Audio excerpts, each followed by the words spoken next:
بہت جلد میں اٹلی کے لیے روانہ ہو گیا اور اٹلی جاتے ساتھ ہی میں نے اس کوشش کو تیز کر دیا کہ میں اب ماہم کو یعنی نورین کی بیٹی کو یہاں پر اپنے پاس جلد از جلد بلا سکوں۔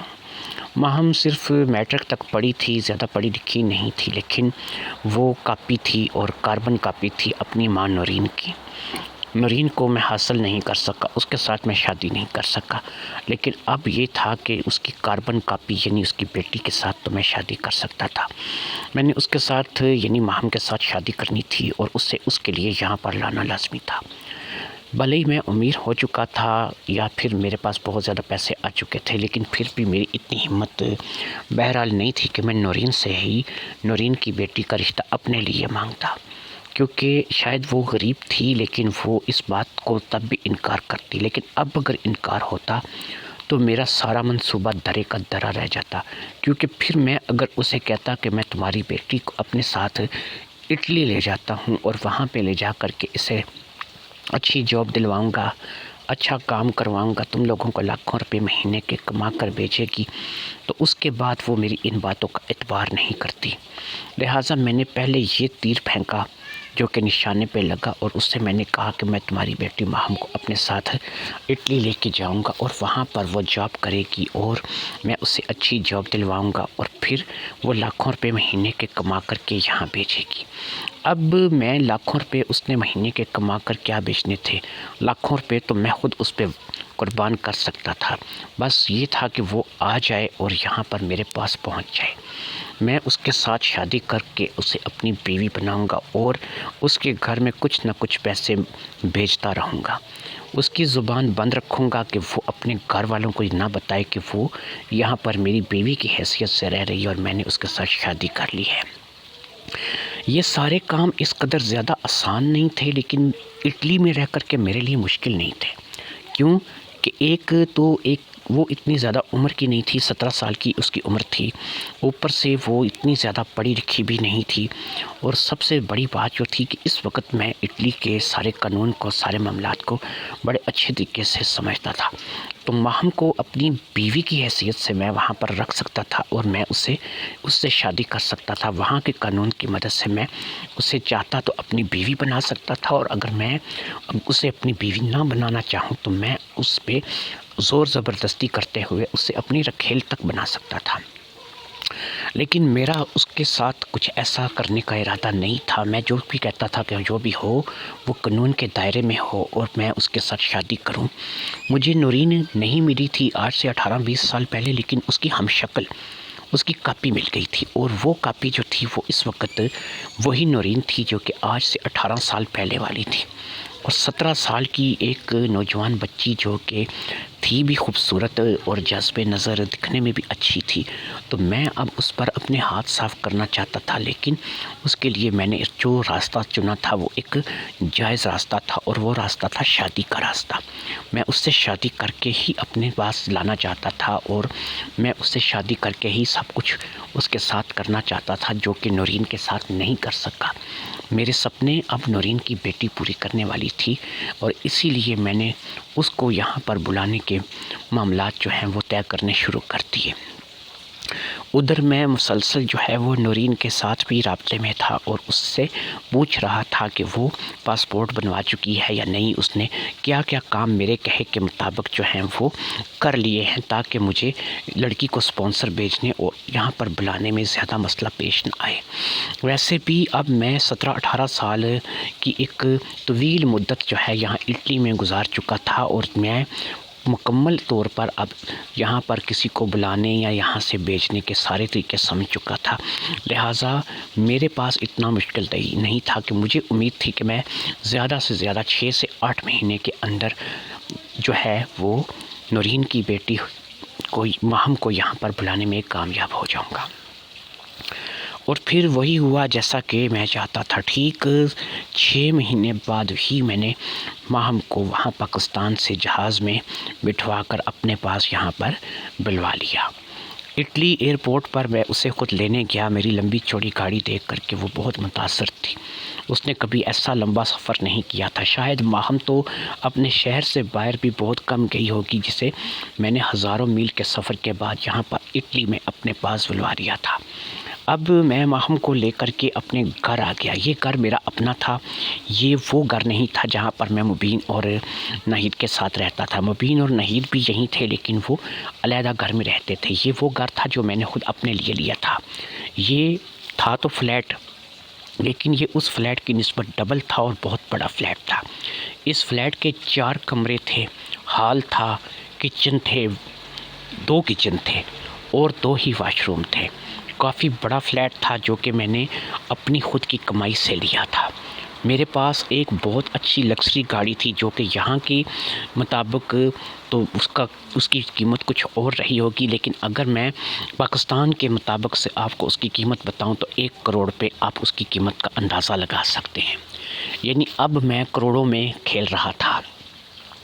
ماہم کو میں یہاں پر لے آیا تھا اپنے گھر میں، اور پھر مجھے ایک چیز کا تجربہ تھا، جیسا کہ میں آپ کو بتاؤں کہ کسی کو بھی آپ اپنے روب کے نیچے لانا چاہتے ہیں یا اس سے آپ جو ہے وہ کوئی کام لینا چاہتے ہیں تو اس میں ٹائم ضائع مت کریں۔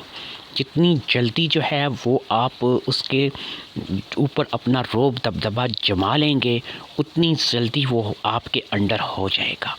یعنی اگر ماہم یہاں پر میرے گھر میں آ کر کے رہے، مہینہ 2 مہینہ 3 مہینہ رہے اور اس کے بعد میں اس سے کوئی بات چھیڑوں تو ظاہری بات ہے کہ وہ تھوڑی بہت اپنے آپ کو سنبھال چکی ہوتی ہے، تھوڑی بہت سنبھل چکی ہوتی ہے، تو وہ ان باتوں سے انکار کرے گی یا پھر وہ میری بات کو ہو سکتا ہے نہ مانے۔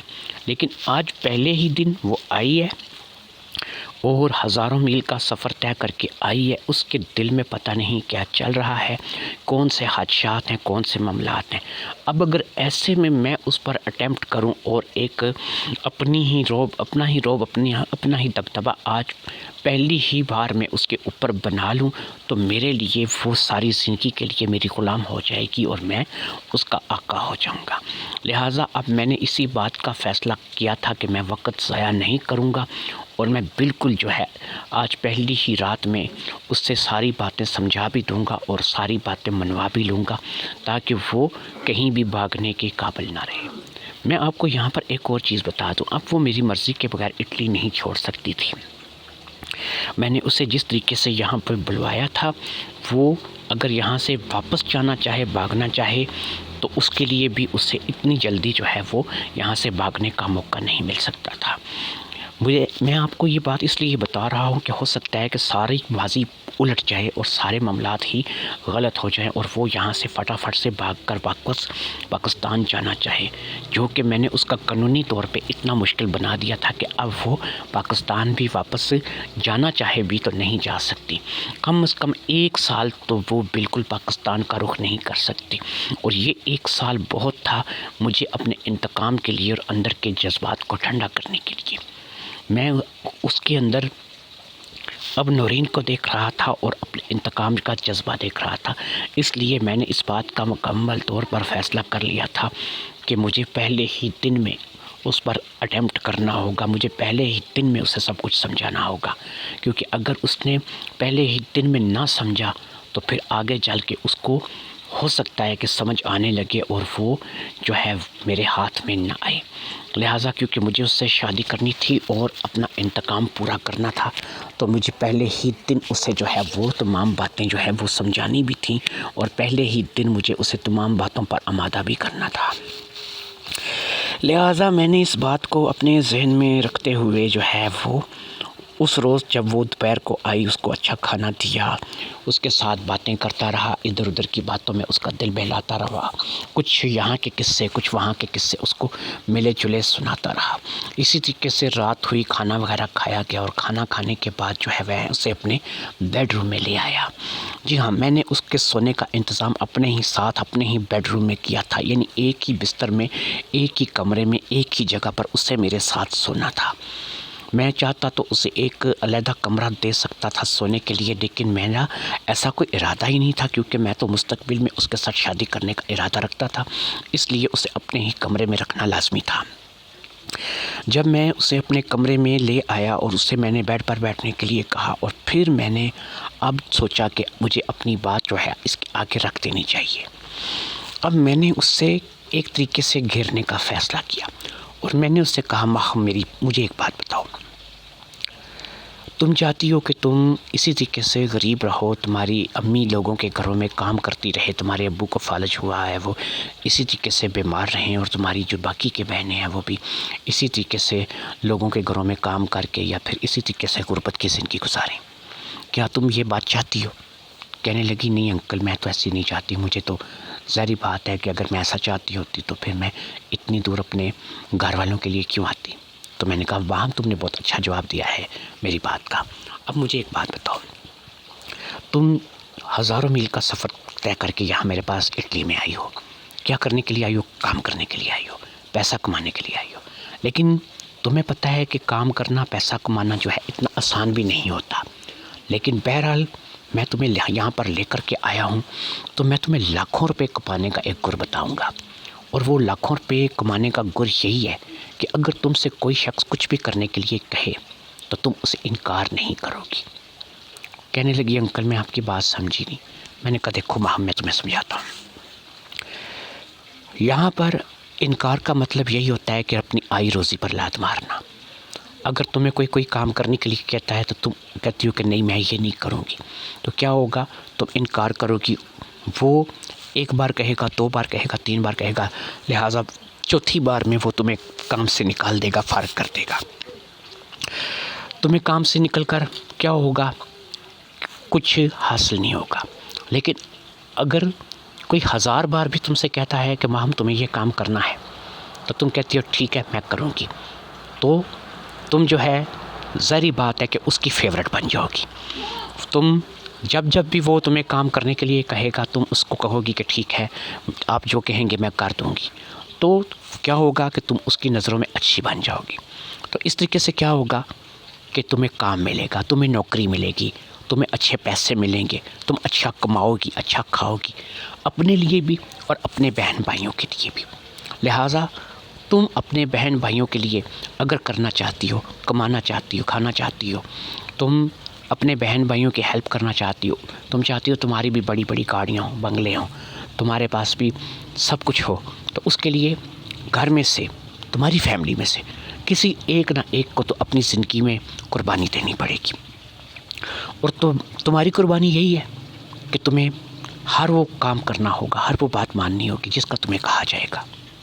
اگر تم چاہتی ہو کہ تمہارے گھر والے امیر ہو جائیں، تمہارے ابو کا علاج ہو، تمہاری امی لوگوں کے کام نہ کریں، تمہاری بہنوں کی اچھی جگہ شادیاں ہو جائیں، تم گاڑی بنگلہ ہر چیز تمہیں چاہیے، تو پھر تمہیں میری ایک بات کو آج پہلے دن سے اپنے دماغ میں بٹھا لینا ہے کہ یہاں پر کوئی بھی تمہیں کوئی بھی کام کرنے کے لیے بولے، کوئی بھی کام کرنے کے لیے بولے، تم نے نہ نہیں کرنی، تم نے کہنا جی میں کروں گی، ٹھیک ہے میں کر لوں گی، جی بالکل میں کرتی ہوں۔ تو تمہارے اسی طریقے سے تمہاری ہاں رہے گی تو تم پیسہ کماؤ گی، اگر تم نہ کرو گی تو ظاہری بات ہے کہ تم پیسہ نہیں کما سکو گی۔ کہنے لگی انکل میں سمجھ گئی ہوں، یعنی کہ اگر مجھے اپنے گھر والوں کو جو ہے وہ غربت سے نکال کر لانا ہے اور ہم لوگوں کو امیر ہونا ہے تو مجھے ہر کام کے لیے ہاں کرنی ہے۔ میں نے کہا ٹھیک ہے تم بہت سمجھدار بچی ہو، تم نے پہلی ہی بات میں میری اس بات کو سمجھ لیا ہے، لہٰذا اب دیکھو میں تمہیں ایک بات کہتا ہوں اور دیکھتا ہوں کہ تم میری یہ بات مانتی ہو یا نہیں۔ تو کہنے لگی ٹھیک ہے مجھے بتائیں آپ نے کیا کہنا ہے۔ اچھا تم ایسا کرو، بیڈ سے اٹھ کر کھڑی ہو جاؤ۔ جی کھڑی ہو گئی۔ اچھا چلو اس کمرے میں تم کبھی ادھر جاؤ کبھی ادھر جاؤ، میں دیکھتا ہوں نا کہ تم میری بات کو کتنا فالو کرتی ہو۔ اس نے کہا ٹھیک ہے۔ اب وہ کمرے میں گھومنے پھرنے لگی۔ جب اتنی بات اس نے میری مان لی تو اب میں اپنے مقصد کی بات پر آنے لگا۔ اچھا اب ٹھیک ہے رک جاؤ، یہاں پہ کھڑی ہو جاؤ، اب تم ایک کام کرو، انٹرنیشنل حالت میں آ جاؤ۔ میری اس بات کو سن کر وہ تنگ رہ گئی، اس کے چہرے پر پریشانی کے اثرات ظاہر ہو چکے تھے، لیکن میں نے اسے کہا کہ دیکھو تم نے میرے ساتھ ایک وعدہ کیا ہے، ہاں تو ہاں، نہ نہیں کرو گی۔ تھوڑی سی وہ شرمائی، کسمسائی، سوچ میں پڑ گئی۔ میں نے کہا ٹھیک ہے اگر تم سوچ میں پڑو گی تو پھر کام کیسے چلے گا؟ تمہیں رہنا ہے یہاں پہ، تم نے یہاں پہ کام کرنا ہے، پیسے کمانے ہیں، تو اس کے لیے تمہیں ہاں کرنی ہے۔ میری بات کے جواب میں اس نے تھوڑی دیر تک تو ادھر ادھر سوچا یا پھر نظریں گھما کر کے پورے کمرے میں وہ ادھر ادھر دیکھنے لگی، اور پھر آخر کار جب اس نے دیکھا کہ کوئی چارہ کار نہیں ہے تو پھر وہ اپنے آپ کو انٹرنیشنل حالت میں لانے لگی۔ تھوڑی ہی دیر میں وہ بالکل انٹرنیشنل حالت میں میرے سامنے کھڑی تھی۔ میں نے اس کی انٹرنیشنل حالت کا جائزہ لیا، جو کہ بہت ہی پیاری حالت تھی، اور اس کے بعد میں نے اس کو دوبارہ سے کہا کہ ٹھیک ہے اب تم ٹھیک ہو جاؤ۔ اب وہ دوبارہ ٹھیک ہو گئی اور دوبارہ سے بیڈ پر بیٹھ گئی۔ میں نے کہا دیکھو ٹھیک، اب تم نے میری ہر بات مانی ہے، تو میں تمہیں اب ایک اور چیز بتاتا ہوں۔ تمہیں یہ گھر، گاڑی، بنگلہ، سب کچھ، میرا رہن سہن دیکھ کے کیسا لگ رہا ہے؟ یہ تو شاندار ہے۔ تو ٹھیک ہے، اگر تمہیں یہ سب کچھ شاندار لگ رہا ہے اور تمہیں یہ گھر، گاڑی، بنگلہ سب کچھ اچھا لگ رہا ہے، تو میں تمہیں ایک بات بتاتا ہوں۔ تم چاہتی ہو تمہارے گھر والے غربت سے نکل کے امیری کی سطح پر آ جائیں، امیر ہو جائیں، تمہاری بہنوں کی شادیاں ہو جائیں، تمہارے والد ٹھیک ہو جائیں، تمہاری ماں کو لوگوں کے گھروں میں کام نہ کرنا پڑے، تو پھر تم ایک کام کرو، تم مجھ سے شادی کر لو۔ میری بات اس کے سر پر بم کی طرح گری۔ وہ ایک دم سے حیرانی پریشانی سے مجھے دیکھنے لگی، کہنے لگی کیا کہہ رہے ہیں انکل، میری اور آپ کی عمر میں فرق۔ میں نے کہا دیکھو، عمر دیکھ رہی ہو یا پیسہ دیکھنا ہے؟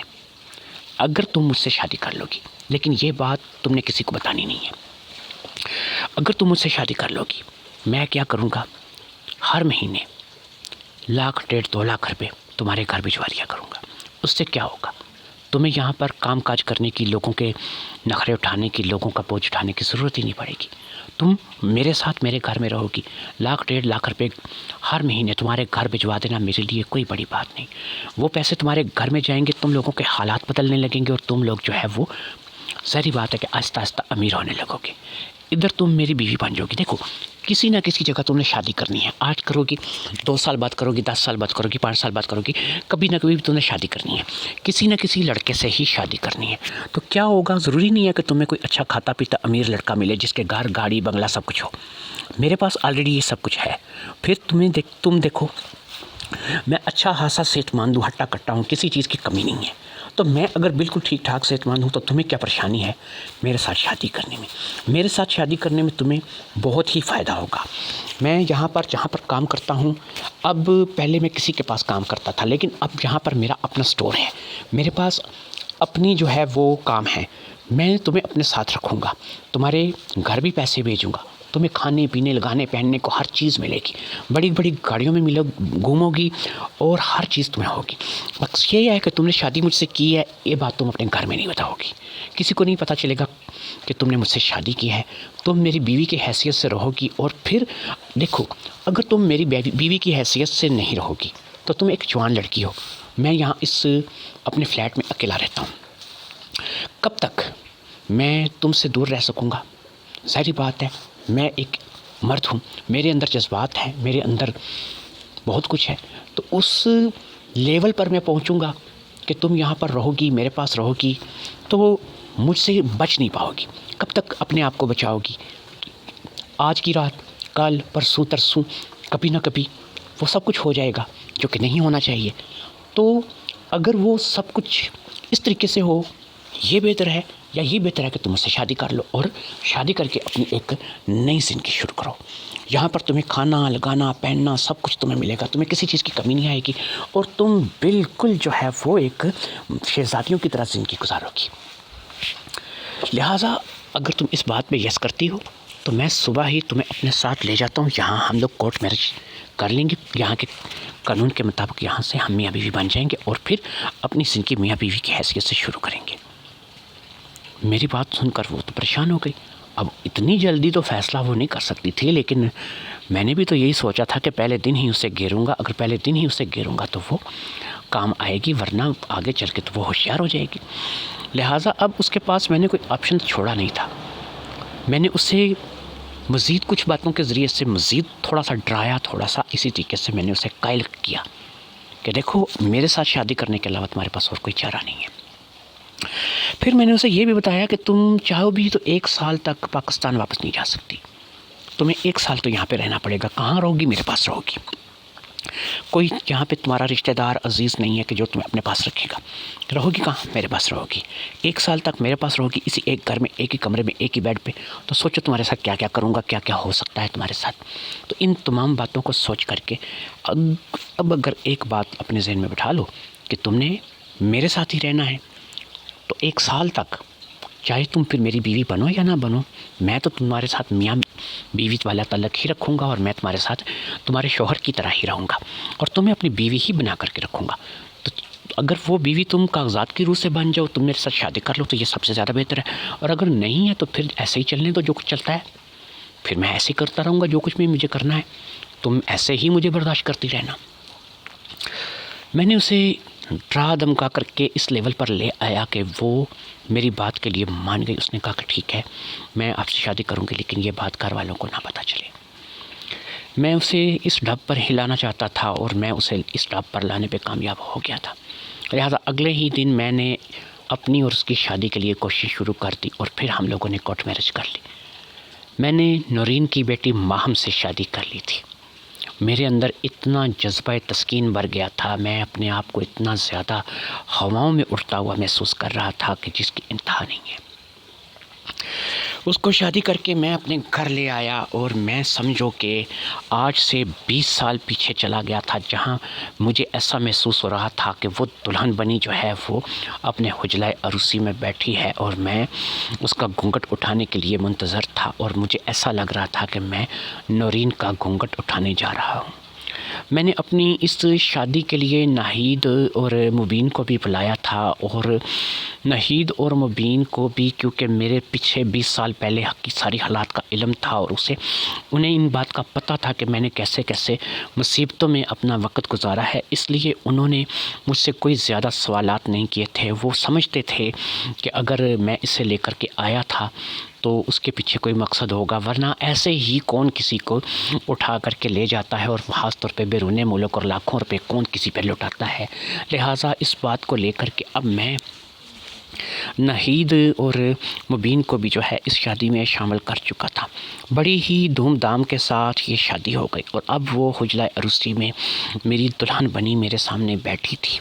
میں دولہا بن چکا تھا اور وہ دلہن بنی بیٹھی تھی۔ ناہید اور مبین تو گھر واپس چلے گئے تھے، اور اب اس اتنے بڑے فلیٹ میں صرف میں اور جو ہے وہ ماہم بچے تھے۔ میں نے ماہم کا گھونگھٹ اٹھایا تو سمجھ لیجئے کہ میں نے نورین کا دیدار کر لیا۔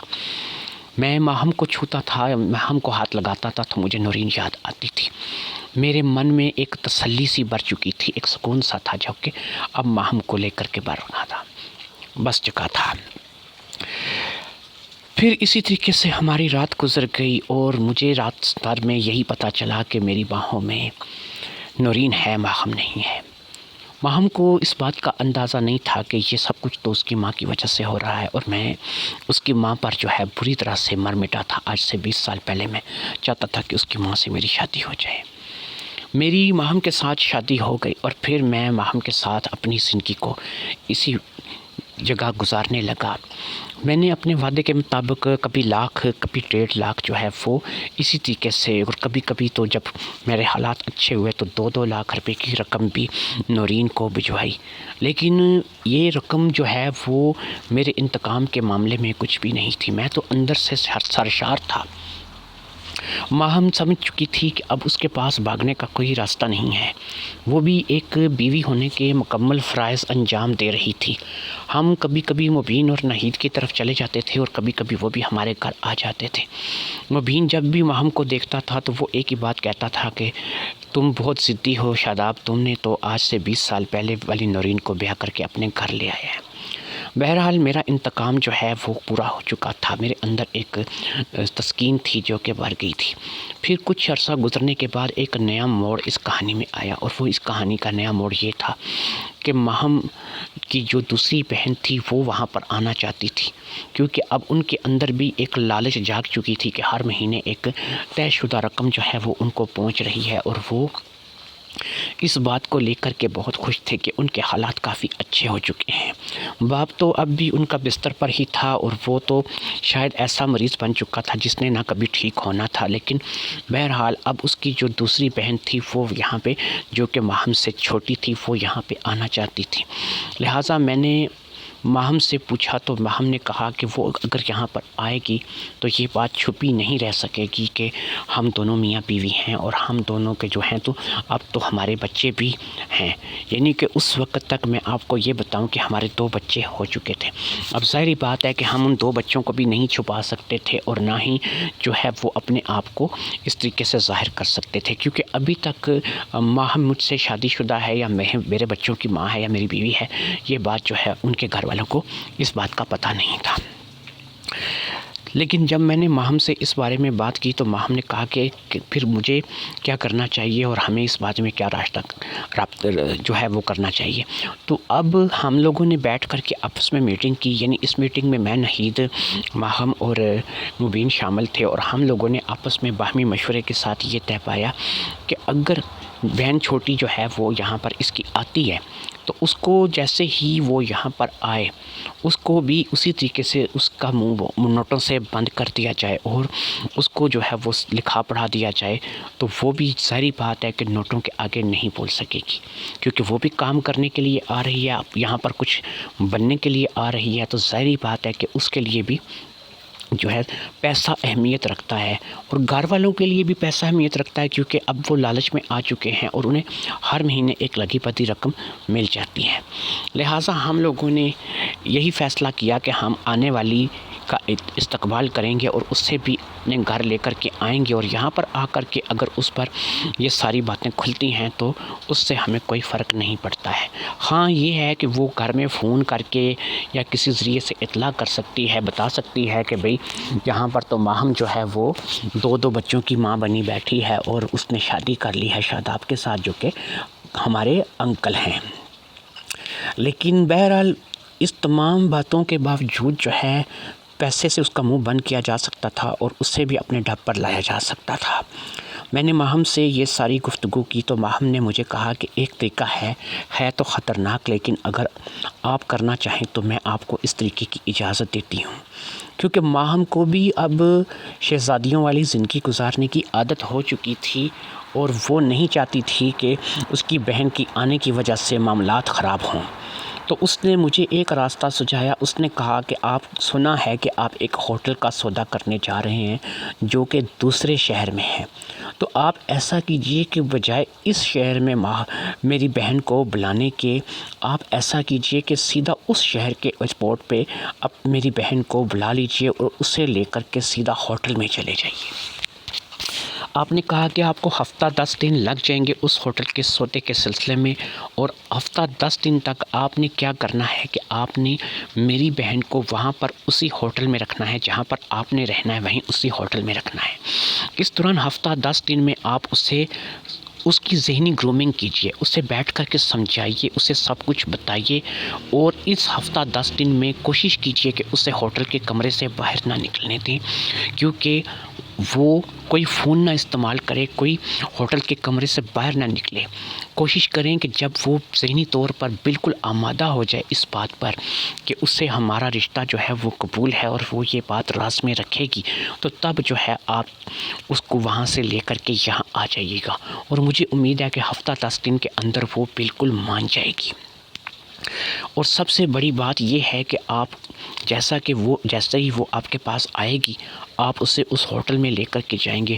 ظاہری بات ہے کہ 1 ہفتہ یا 10 دن وہ آپ کے پاس اس ہوٹل میں ایک بند کمرے میں اکیلی رہے گی، کیونکہ آپ اس ہوٹل کے اب مالک ہوں گے جس کا آپ سودا کرنے جا رہے ہیں، تو آپ کو کوئی وہاں پہ روک نہیں سکے گا۔ آپ اس کو وہاں سے نہ نکلنے دیں، اس کمرے میں بند کر دیں، تو اس میں یہ ہوگا کہ جب تک وہ سمجھے گی نہیں وہ اس ہوٹل سے نکل نہیں سکے گی۔ لہٰذا جیسے ہی وہ آپ کی بات کو سمجھ جائے گی اور اس بات کو مان لے گی، آپ اس کو لے کر کے یہاں ہمارے پاس آ جائیے گا۔ اب میں نے ماہم کی طرف دیکھا اور میں نے کہا، ماہم تم پاگل تو نہیں ہو؟ تم لوہا اور مقناطیس ایک جگہ اکٹھا کرنا چاہتی اور کہتی ہو کہ پھر یہ لوہا اور مقناطیس آپس میں چپکیں بھی نہیں۔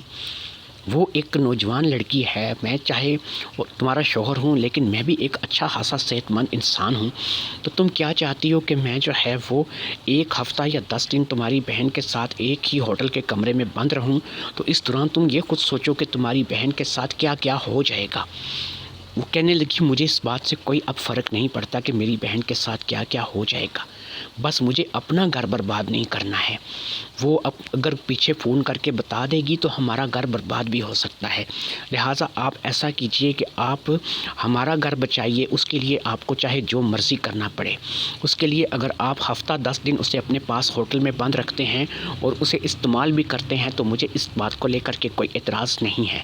میں نے کہا ٹھیک ہے، اب پھر آنے دو اس کو۔